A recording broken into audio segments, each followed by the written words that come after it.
To transpose a melody means to shift or move it either up or down to a new key without changing it. Here is one melody that has been written in C major. The one below it is exactly the same melody written in F major and has been moved up 4 notes. Notice how every other detail is exactly the same, from whether the note is a quarter note or crotchet or half note or minim. Staccatos, slurs, dynamics all remain the same. There are 2 major differences.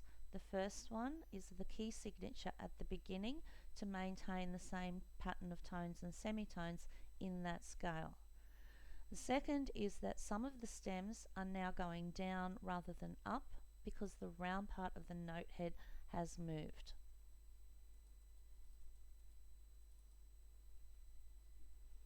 Here is a sample question of what you will be asked in an exam. To transpose this melody down into C major. These steps that you use to do this question can be found in page 6 in your cheat sheets. In the original question, work out the key, then write in the scale degree numbers under the melody.